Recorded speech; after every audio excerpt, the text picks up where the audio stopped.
linear equations using Gauss elimination method in Urdu। Gauss elimination method पिछली slide में English में define था, इस जगह हमने उर्दू में डिफाइन किया है क्योंकि कुछ स्टूडेंट्स की रिक्वायरमेंट थी कि उर्दू में डिफाइन किया जाए, इजीली उनको समझ में आ जाए।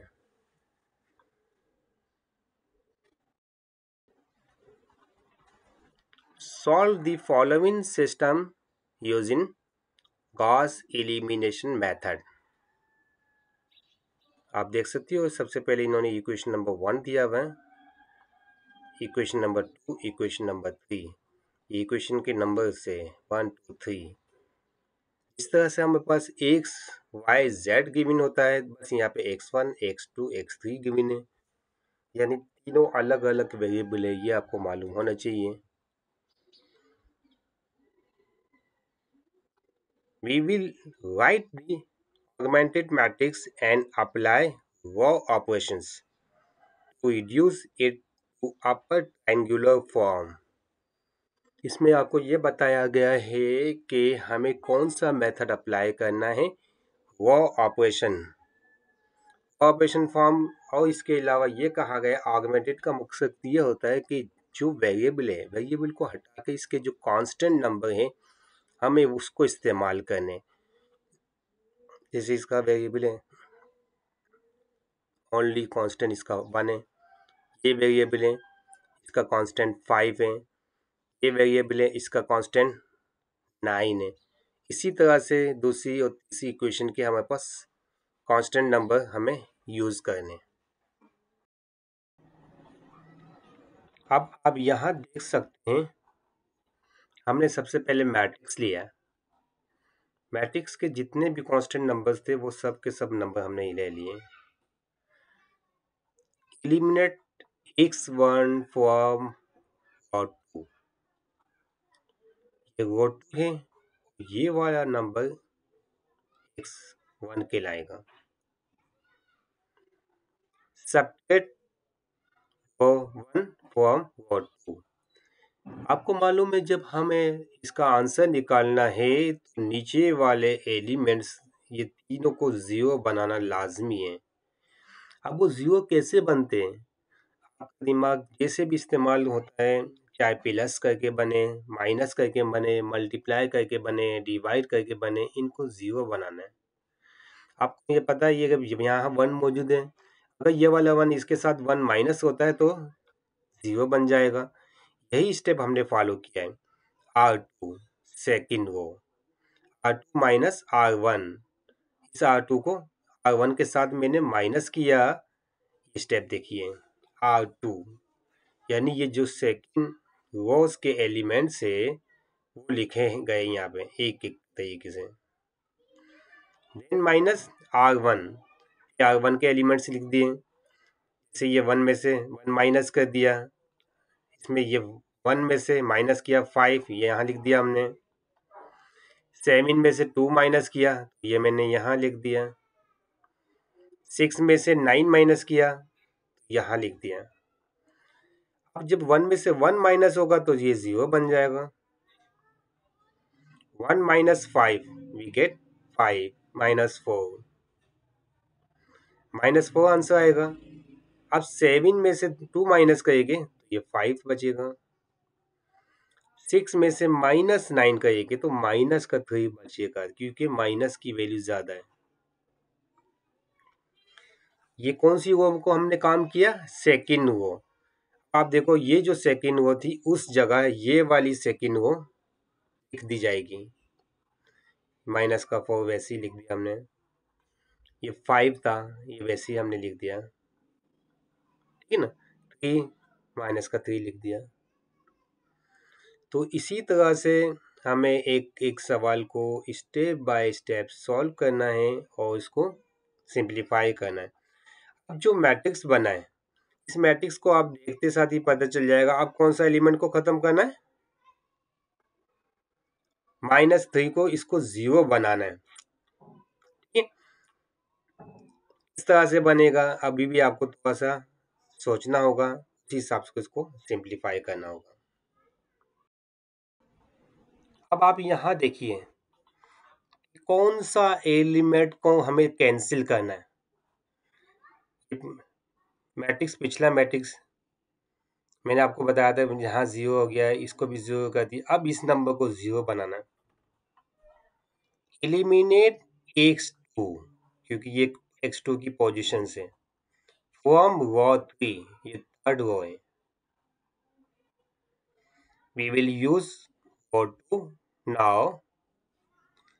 अब हमें सेकेंड रो को इस्तेमाल करना है। इस कंडीशन को हम फॉलो करते हैं। रो 3 को R3 माइनस 3 अपॉन -4 R2। अगर ये कंडीशन हम अप्लाई करते हैं तो ये वाला नंबर 0 बन जाएगा। अब आपको पता है ये माइनस माइनस प्लस हो गया। अब ये कंडीशन हमें अप्लाई करना है, यानी सेकेंड रो को इस नंबर के साथ मल्टीप्लाई करना है 3/4। ये सेकेंड रो कहलाएगी। इस सेकेंड रो को मैं 3/4 के साथ मल्टीप्लाई करता हूँ, जैसे मैंने अलग करके बताया, मल्टीप्लाई R2 बाय 3/4। ये रो 2 है, 3/4। अगर 3/4 को मैं इसके साथ मल्टीप्लाई करता हूँ, ये 0 बन गया।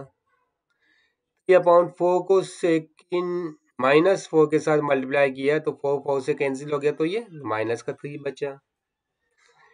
अब इसी तरह से 3/4 को मैं इस नंबर के साथ मल्टीप्लाई करता हूँ तो ये 15/4 बचेगा। 3/4 इसके साथ मल्टीप्लाई किया तो ये बना 9/4। अब इसे मैंने ये वाला स्टेप फॉलो किया। अब ये माइनस करना है इनके साथ। अब मैंने ये पूरा ये फार्मूला लिख दिया। Now we subtract R3 minus 3/4 R2। अब आपको पता है थर्ड रो के एलिमेंट्स क्या है? 0। हमने 0 लिख दिया। माइनस इस नंबर के साथ माइनस कर दिया तो वे भी 0 है। नेक्स्ट माइनस का 3 माइनस ये वाला नंबर इसके साथ माइनस कर दिया। अब नेक्स्ट नंबर क्या है? 4 माइनस 15/4, ये माइनस करना है। इसके बाद नेक्स्ट नंबर -2, फिर माइनस साइन माइनस 9/4। अब ये हर जगह कॉमा लगा हुआ है। कॉमा के बाद इसका मतलब एक अलग वैल्यूज है। इन नंबर को सिंप्लीफाई करना है। माइनस माइनस प्लस, प्लस का 3 और माइनस का 3 0 बन गया।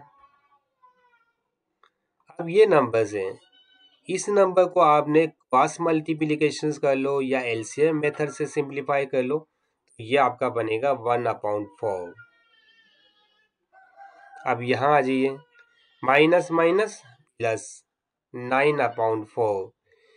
इसको भी हम सिंप्लीफिकेशन कर सकते, क्रॉस मल्टीप्लिकेशन कर लो या एलसीएम मेथड से। ये आपका आंसर आएगा 1/4। ये सारे स्टेप हमने सिर्फ इतने से ये R3 को 0 बनाने के लिए किया है। अब देखो ये वाला एलिमेंट 0 बन गया ना, इसको हम बनाना चाह रहे थे।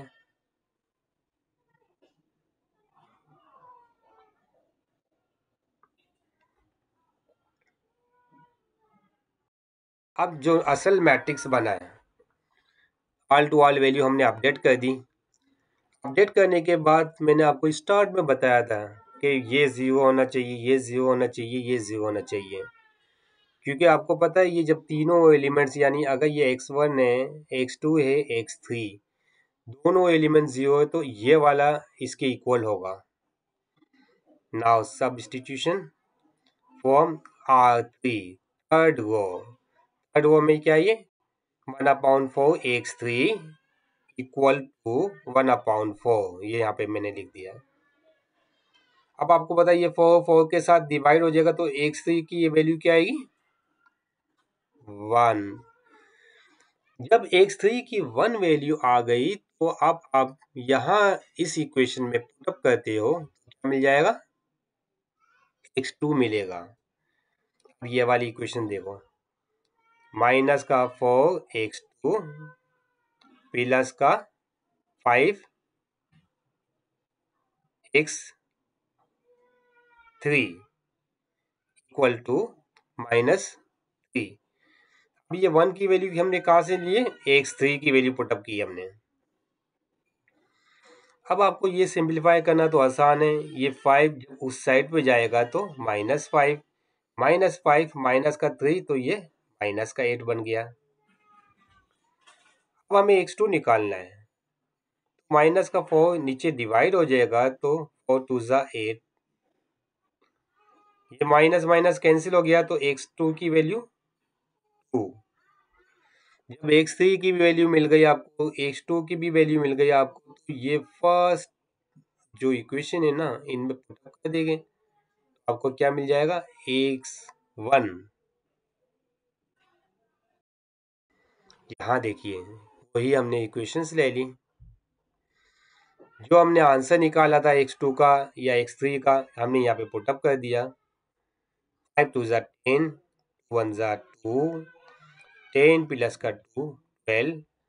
अब ये 12 उस साइड पे जाएगा तो माइनस का 12 हो जाएगा, माइनस का 12 और 9 इक्वल टू माइनस का 3, यानी x1 की वैल्यू आपके पास माइनस का 3 आ गया। फाइनल आंसर में आपने x1, x2, x3 तीनों की वैल्यू पुटअप कर देनी है यहाँ पे। ये आपका कंप्लीट आंसर आ चुका है। Okay, thank you.